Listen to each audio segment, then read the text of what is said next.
La idea de la creación de Itasa parte de Queipo de Llano y algunos aláteres del régimen de aquí de Sevilla. Entonces, ¿por qué se crea Itasa? Itasa se crea porque en plena guerra civil nace la idea de Itasa, la zona del Levante español, Valencia, Cataluña, donde estaba concentrada la mayor parte o la inmensa parte de la industria textil, estaba en manos republicanas. Entonces la zona conquistada por el fascismo estaba carente de industria textil y por lo tanto carente de vestimenta para la población y para el ejército. Con esa idea se empieza a pergeñar la idea de crear una gran empresa textil.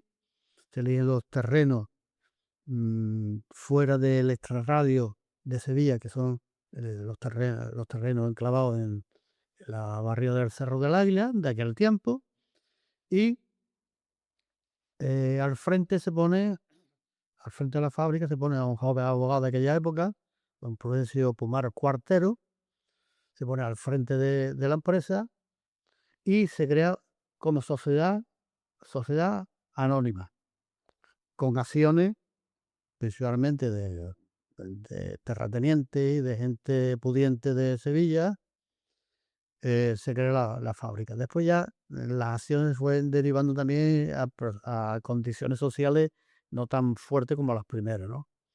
Al frente de la fábrica se pone a Prudencio Pumar Cuartero y la primera producción de Itasa comienza sobre el año final del 41, principio del 42.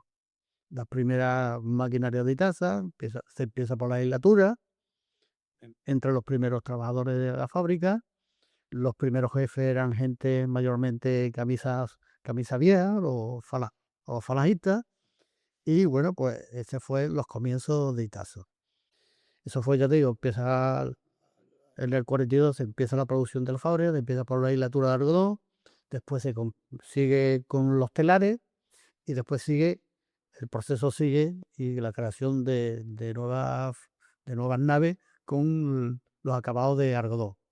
Y en el año 55-56 se crean las fábricas laneras. Se amplía la gama de productos con las fábricas laneras. Aparte de que teníamos las fábricas desmontadoras. Teníamos una fábrica desmontadora en la propia industria de Itaza, o sea, en el Cerro de Águila. Había desmontadoras en Utrera, en Carmona, en Escacena, en Lora del Río. Sí, había un complejo de almacenes y de fábricas desmontadoras importantes. ¿Por qué? El periodo más rico de la fábrica fue hasta primero de los años 60, donde tenía la exclusividad del algodón, por un lado, y, eso principalmente, y por el otro, la exclusividad de la fabricación de las ropas del ejército de tierra, sobre todo. También se hizo para el ejército del aire, pero sobre todo para el ejército de tierra. Los accionistas en aquel tiempo, vamos, yo no sé cómo se repartían los dividendos, pero vamos, nos suponemos que ahí se hicieron fortunadas, vamos. Se resiente de una crisis que hubo energética en los primeros de los años 70, eso también lo sufre la fábrica. En los años 68 se embarca la fábrica, alentada por los planes industriales que puso en marcha eh, los tecnócratas del régimen, del Opus Dei, los López, y era López Rodó, era el ministro de Industria de entonces. Había grandes ayudas a aquellas nuevas empresas que se vayan creando. Esa alentó a la fábrica a hacer nuevas naves de hilatura de algodón, de acabado y de tejido de algodón. Ahí se embarca con un gasto económico bastante, fallan los planes de industrialización, las ayudas prometidas se quedan en minucia, y eso fue ya la puntilla que le dio a Itasa. Sí, plantearon los términos de incautación por parte del gobierno de Itasa. Eso fue un palo para los accionistas, para los Puma, para los APE, la Keipo, para los Keipo. Se les expropiaba la fábrica. Además, con un decreto de la guerra civil que tiene WhatsApp. Incauta a Abril Martorell, En los años 80-81 se incauta la fábrica. Se renovó durante los tiempos de incautación, se renovó parte de la maquinaria, se ajustó la plantilla, porque una plantilla ya estaba, al renovar tecnológicamente la empresa, la plantilla tenía que disminuir.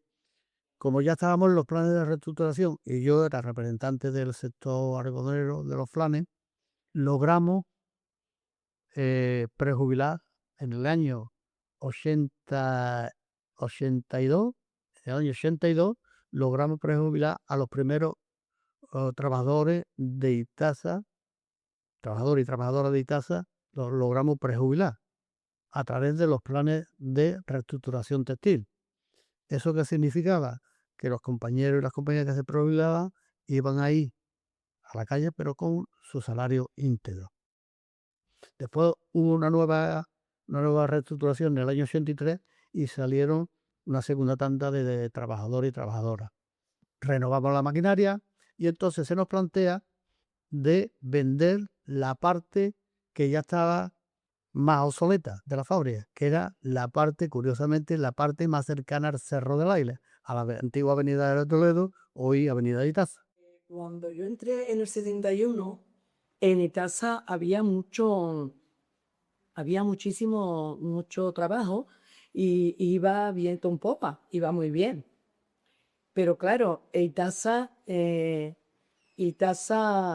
para mí y para mi ANSI, es que Itasa la fueron descapitalizando poco a poco, poco a poco, poco a poco. Allí nunca se renovó la maquinaria, allí no había maquinaria nueva, y lo que hicieron es descapitalizar la empresa. Y la historia de Itasa es la historia de las subvenciones, es la historia de la mano abierta. Yo eso lo he criticado y me costó mucha crítica sindical. Nos enterramos ahí pasé yo miedo, cuando nos enterramos en el Banco de España. Ahí entramos todos, entramos, no pasé miedo, pero por la policía y la Guardia Civil, con metralletas, no pasamos nada. Lo quería comité hablar con el director para que no íbamos de nada, sino una manifestación, íbamos, una de las tantas como manifestación que hacíamos. En la hacienda igual, en la hacienda nos encadenamos. Igual, no, nosotros la manifestación nosotros ha sido siempre pacífica, que hemos sido, nunca habido, fuimos a la ABC, el ABC sabe que es de derecha, hicieron un artículo hablando malamente de Itasa, y nos quedamos todos allí, andando todos, manifestación hasta la ABC, andando, y formamos una allí novena. Otra vez a lo de la luz, nos decían que no iba a cortar la luz, y fuimos también a Endesa. Estaba ahí también una manifestación con bueno, harto y de Santo Lucha después para nada. 700 menos. Yo cuando me fui había 500 trabajadores. Pero que nosotros lo que hacíamos era darle el trabajo más duro, más costoso a los catalanes. Le dábamos a los catalanes todo para que ellos le pusieran las marcas, el burrito blanco, la viuda de Torrá. O sea, todo lo que llevaba una manufactura, o sea, la manufacturación, la parte en la que más dinero se saca, resulta que se la entregaba a los demás. Y nunca se luchó en Itasa. Para mí, ha sido para mí una lucha también desde la sesión sindical, pero muy personal también. Nunca se luchó por alternativas diferentes. Hubo un momento que a mí me pareció que dentro ya de la lucha, en los 73, 74, bueno, esa agonía, porque nos llevamos años de agonía, de luchar por la supervivencia, un poco antes de privatizarla, un año antes, la CET trabajó muy intensamente durante un año una alternativa que fue una empresa mixta. La idea era de hacer una empresa mixta donde hubiera dinero público, pero que participáramos los trabajadores también como sociedad. Entonces, y ahí dábamos daba una serie de alternativas de trabajar, pero trabajar cosas ya manufacturadas, de hacer compresas, pañales, camisas, no sé, hacer marcas, crear marcas y para poder incluso hacer exportación.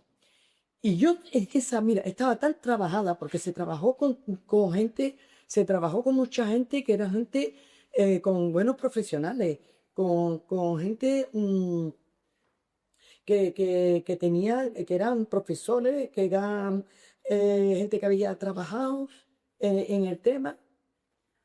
La propuesta para mí tenía mucha validez, mucho fondo, en un momento que estábamos desesperados, absolutamente desesperados, que cerraban la empresa. Y yo estoy convencida de que si eso lo hubiera planteado un hombre, esa propuesta hubiera salido, porque estaba muy sustentada. Estaba muy sustentada y no solamente estaba cargada de argumentos, sino cargada de números y cargada de posibilidades de estudio. Llevamos un año entero haciéndolo con ingenieros textiles, haciéndolo con gente que conocía lo que era el textil. Y la propuesta estaba, al menos, para ser considerada, tratada, trabajada y haberlo visto como una propuesta diferente a pedir la mano, poner la mano.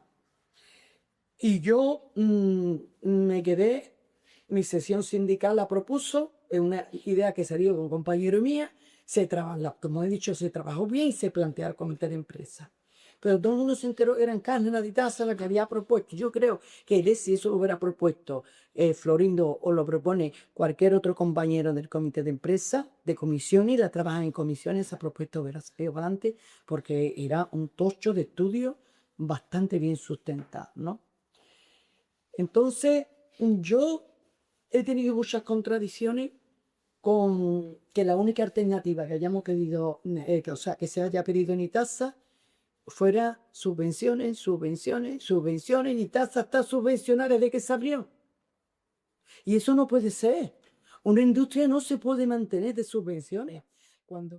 Entonces estuvimos en contacto con la Dirección General de Trabajo y empezamos a formar parte de los famosos ERE. Hicimos un ERE para la gente mayor de 52 años, para que se pudiera ir. Condición para apuntarte al ERE, que el capital lo tienes que dejar. O sea, tú no te vas ni siendo accionista ni vendiendo tus acciones. Entonces, bueno, la gente que nos tuvimos que ir porque nos tocó por edad, fuera de la fábrica, el dinero se quedó allí. Que quedaban. Nos llega a un Taitasal dos cosas. Una, la desesperación de que hay gente que ha entrado en la fábrica con, bueno, la que sale del colegio y está, su primer empleo y único empleo, y es lo que sabe hacer, y no hay alternativa dentro de Sevilla, ni siquiera de los alrededores de Andalucía, donde tú puedas ir a tejer a otro sitio. Cuando tú ves a la gente que durante 2 años con una indemnización en el bolsillo, viene a las asambleas, martes tras martes, martes tras martes, martes tras martes, tú dices, estamos condenados a crear la empresa, porque yo, por ejemplo, no era partidaria de la sal, no la quería ni muerta, y como yo, casi ninguno de los líderes sindicales no la quería crear una sal. Pero bueno, eso por un lado, ¿no? Que veíamos que la demanda de los trabajadores estaba ahí.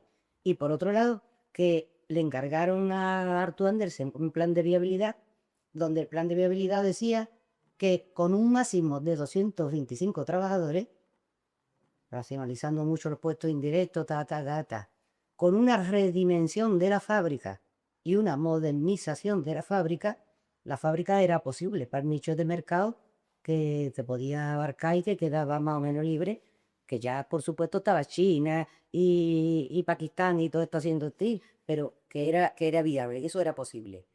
Y entonces, bueno, Yo lo viví mal y no solamente Itasa, sino cómo suele perderlo todo el tejido productivo de Sevilla. Es que ya no nos queda casi nada en Sevilla. Sevilla antes era la ciudad más importante industrialmente de Andalucía.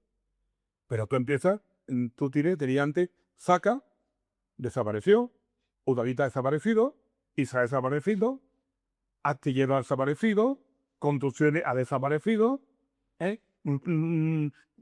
Itaza ha desaparecido, Amoro Sevilla y la CRO han desaparecido. Sí, ¿qué nos queda en Sevilla de tejido productivo?